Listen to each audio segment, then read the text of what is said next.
have it. Paul Maynard to move the motion.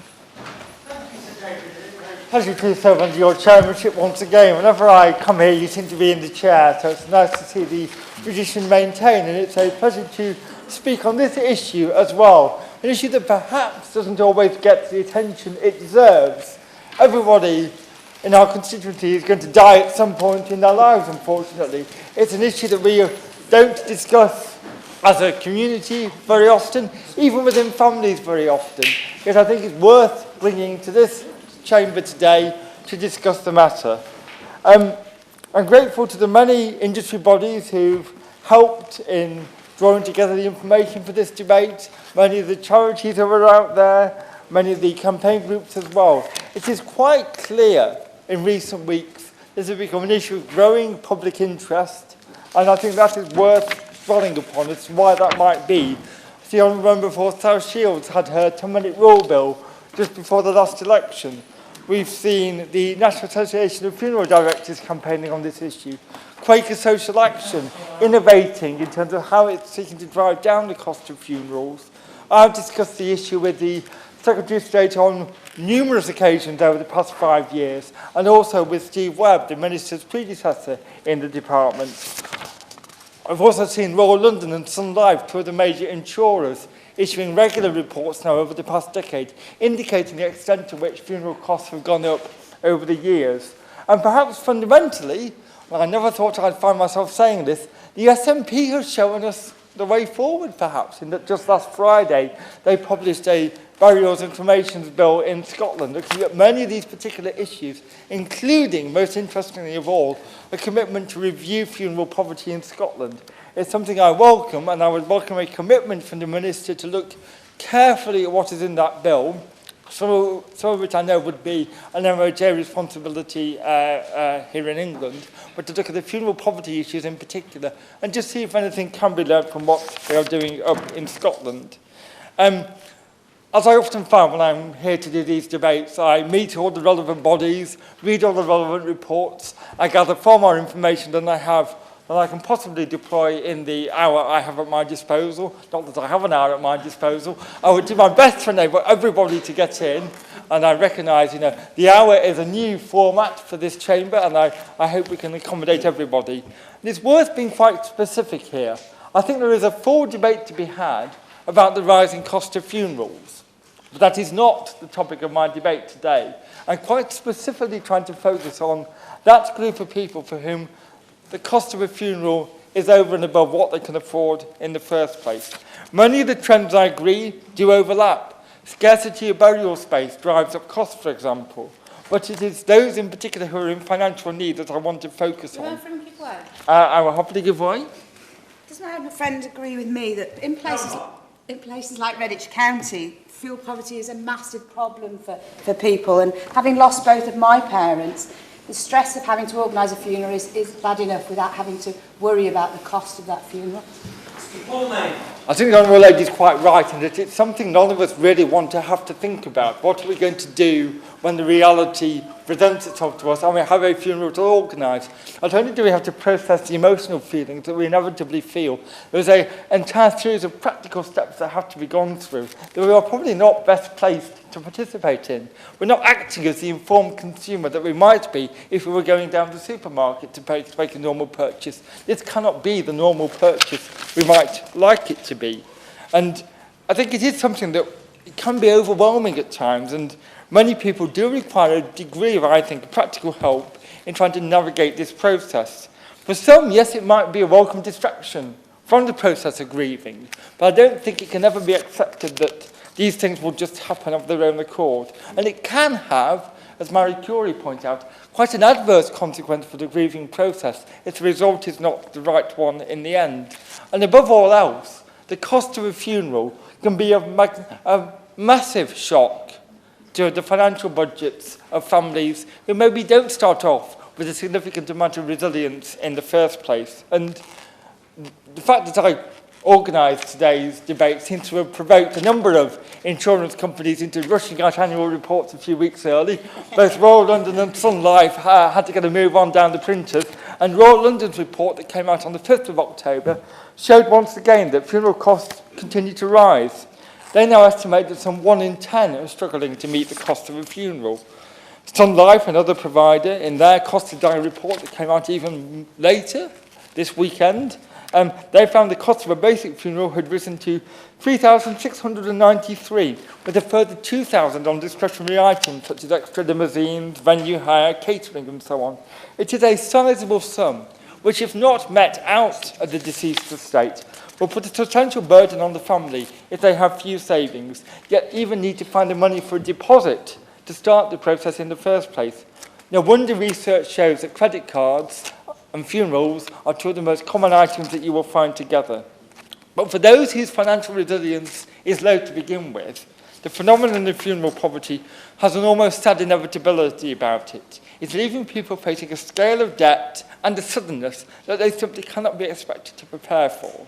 So I think it's right and improper that we look today in particular at what the government's main tools are for trying to deal with this problem. And in particular, it is the social fund funeral payment, which has been in existence now since 1988. It combines an uncapped commitment to necessary costs, such as burial and cremation fees, along with a capped amount of £700 to cover other such items as the coffin, the memorial, the fees of funeral directors. With an average award of $1,347, it undoubtedly makes an important contribution to the cost of a funeral for those who receive a qualifying benefit and where no other family member can meet the bill. It should be made clear, and this is my own view as well, that this benefit does not seek to pay the full amount of the funeral. It seeks to make a contribution, and that is the policy objective, and it is worth assessing whether that benefit functions as it should do against that policy objective. I'm sure we could all have views as to whether it should achieve other objectives, and there might well be a debate to be had on that matter. But I want to try to assess the benefit against that particular objective to start off with. And perhaps it's worth noting just right here that, of course, within those average figures, there is a broad discrepancy. The discrepancy between even the cost of a burial versus a cremation leads to some perverse outcomes. The amount that an individual can get will depend upon which they opt for and where they are in the country. There is no inherent internal logic in the amount that an individual will get when they are faced with meeting these bills.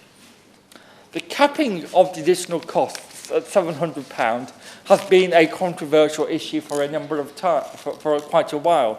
It's where I first got involved in this topic when the NAFD came to see me about it. And I understand why it is a complex issue. Some suggest that over time the £700 has become eroded in value.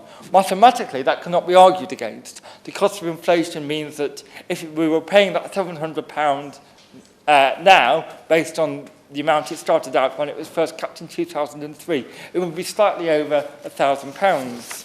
And I think that the best way to think about this perhaps is not to argue whether it is too high or too low, but rather in the costs it is trying to meet. And I think we have a very poor understanding of what the money is actually going on in the social fund funeral payment. We understand where the capped amount goes, at £700, which does not actually meet all the additional costs, many of which are discretionary and at the choice of the consumer. But in addition, the government, quite rightly in my view, seeks to meet all the necessary costs. These are the costs that have to be met when someone dies. They relate to the legal requirements regarding the disposal of someone's remains. It is right and proper, and the government should recognise this, that they meet all these necessary costs. There can be no model which doesn't meet all necessary costs. However, despite 5 years of trying to achieve this without any luck, it's very hard to track through the DWP where those necessary costs are going. Different local authorities charge different fees for both cremation and for burial. There is no consistency across the country. There are some perverse factors, such as the growth of private crematoria, driving up local authority crematorium costs as well. I have asked on a number of occasions, as I know other members have done, for more information in terms of what this money is going on. it makes it very difficult, I think, for both the department and other interested observers to make an accurate assessment of whether the benefit is performing adequately and meeting its policy objective. I do believe we need to understand what the cost drivers are, and I think it's important that the government tries to work out what more it can do to improve that data collection. And I'd be interested to know what steps the Minister thinks he can take to improve the data collection to allow that analysis to take place. It does seem to be the case that there are various anecdotal reports that not every council now runs its crematoria on a cost recovery basis. If some are seeking to cross-subsidise, that ought to be at least transparent to the government and understanding where, in meeting these necessary costs, the amount they are spending overall of 46 million is remaining roughly the same with each succeeding year, but the proportion within that going to necessary costs is continuing to fluctuate. And I think the government needs to have a better understanding of that, of what is going on there. One relatively straightforward step in the right direction, people might argue, and many have done, is to index link the capped payments, this £700 amount, to inflation. It would at least, I think, be a step in the right direction.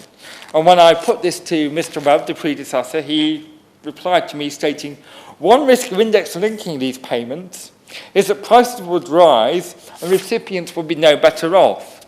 Now, I have interrogated that from as many logical positions as I possibly can, and I still can't make head nor tail of it. I don't think it actually relates to the reality either of what the funeral directors are facing or indeed what the consumer is facing. There is a need, I recognise, for much greater transparency on the part of funeral directors in terms of offering itemised estimates without having been asked to do it.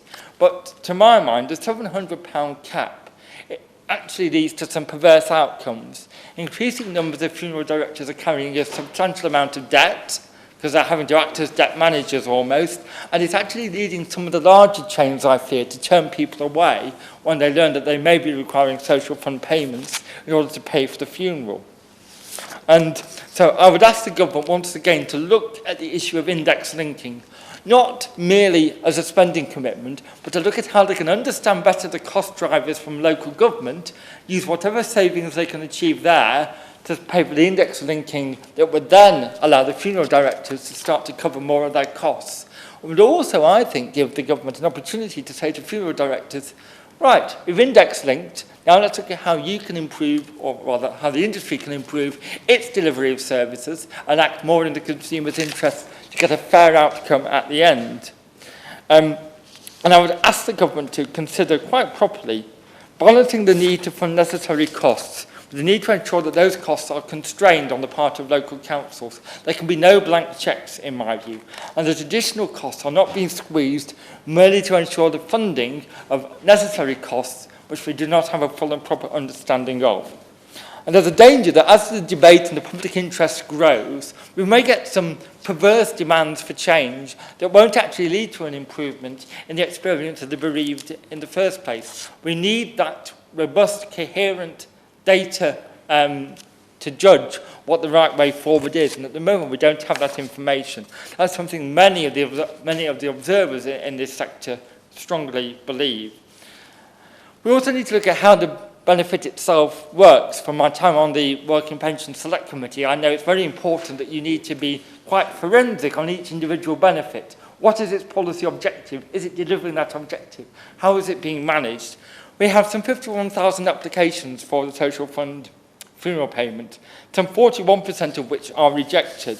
I wonder what scope there is to improve the pre-eligibility scrutiny of these applications. 41% is quite a large number. I suspect many will be quite transparently not eligible at a very early stage. I know there have been numerous meetings in the past over how to improve the process, yet we still seem to be getting roughly the same level of rejections. I welcome some views from the Minister on what more could be done to improve that. It's right that those who are bereaved are not left disappointed when they go through the process of having the funeral only to find that they are rejected later on. That can be quite devastating to them, and that is what causes many, I think, of the financial problems, and also leaves the funeral directors in turn out of pocket, who then have to try and chase the debt.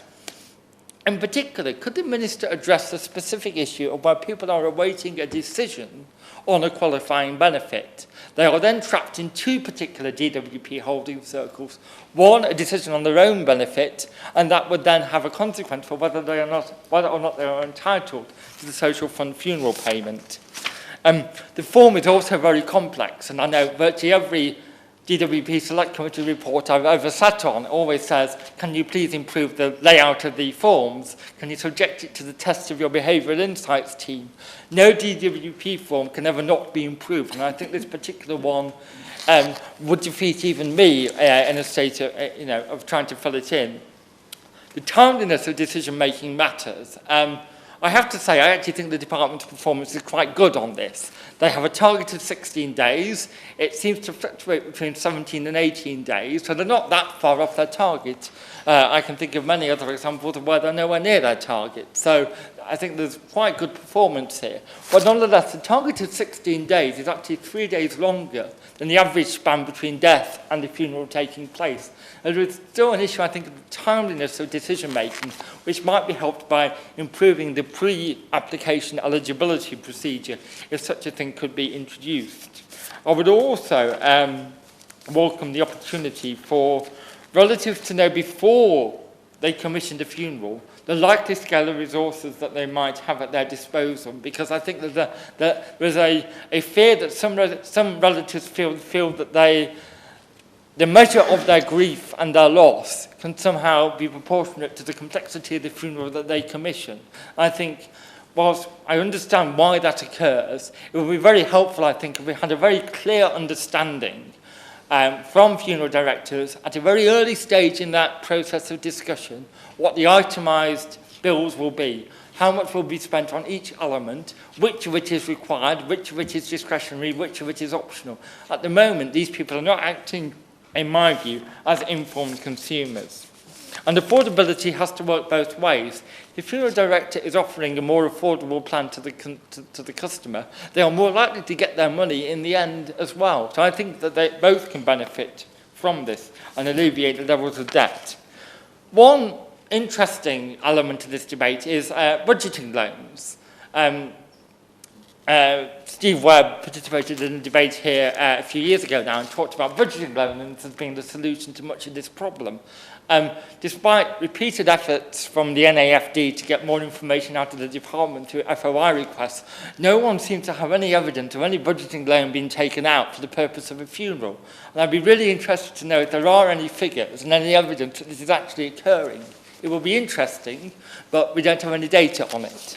I think to try to rapidly wrap up, because I'm running out of time, I've been struck also by the calls for regulation of the industry. It is tempting, I recognise, to say there should be a much greater state role. I don't think yet we have exhausted the goodwill of the industry. Quaker Social Action runs its Fair Funerals pledge. Many funeral directors are signing up to this, particularly from the younger end of the industry, the insurgents. And I think that disruptive influence on the industry, focusing on what the consumers actually need, can only be a good thing, in my view. And I'm not entirely clear that the industry as a whole needs to be castigated. I know many of my local funeral directors. They are compassionate, caring people who want to do the best on behalf of their community. I'm sure that's true of all our constituencies. And I think, though, that what goes to the heart of it is that no one is going into this process with a clear understanding of what costs they should reasonably expect. No one knows what a cheap funeral looks like versus an expensive funeral. One merely gets presented with a bill at the end that one can't really understand how the component parts have been assembled together. And maybe isn't wanting emotionally to start to interrogate that either. So it can make it difficult for people to be informed consumers. And that to me suggests that this isn't really a fully formed market. It's hard to regulate a market that isn't actually acting as a market. The consumers are not making informed decisions at the point of purchase. So I would particularly support Quaker Social Action's call for some sort of non-governmental third-party ombudsman role. When Steve Webb was here discussing this a few years ago, he talked about Tell Us Once being possibly the mechanism to achieve that. I don't think that's lived up to its expectations in that format specifically. It's done very well at reducing some of the bureaucracy, but it's not acting as a signpost to where people can get the best advice on how to navigate this complicated process. So I would welcome the government looking at how they can signpost people to groups such as Quaker Social Action to see whether they can act as the ombudsman role in this. Yes, it would need to be funding. Our advice always needs to be funded, but I suspect that there are sufficient savings to be made in the benefits administration to actually fund Quaker Social Action to play that specific role. Money would also argue for some linkage between the social fund funeral payment and some defined simple funeral. And this is perhaps a suggestion that causes me greatest concern. It's very hard, I think, culturally to define what a simple funeral would look like. I know Quaker Social Action has been very cautious not to require those funeral directors signing its Fair Funeral Pledge to guarantee to provide a simple funeral. What they ask for is that the funeral director makes the cheapest available funeral clearly advertised. And I think we need to be cautious not to get down the route to the state defining what type of funeral it is prepared to pay for. I think there's a lot of cultural elements that all circle around how we decide what is the appropriate thing to do on behalf of our loved one. I think it's very difficult if we start trying to define what that simple funeral ought to look like. I'm happy to, because I was just about to finish, so you can give me... Thank you very much for giving way, and I appreciate it. I will be speaking in a second. But I've spoken to a lot of funeral directors who've actually said that they already do offer a simple funeral. That was something that I proposed in my bill. And I think the industry was split down the middle. There was some for it and some against it. So just to clarify the point that the Honourable Member was making. Yes, I thank you for that. And I suspect we're closer in agreement than you might realise. I know what a simple funeral would look like, and I know what it would look like in terms of a pricing structure. I just get a little nervous if we were to tie the social fund funeral payment to that precise model. There may be cultural or religious reasons why people need optional extras adding into it. So I think that's the point I'm trying to get at. So in summary, if I'd given the Minister any time left and anybody else any time left, I just welcome a bit more information just on how we can get that basic data to make the right decision as to whether this benefit is delivering on its policy intent. I think it can do, and I hope it will do, and I look forward to hearing what everybody else has to say. Thank you. The question is that this House has considered funeral poverty.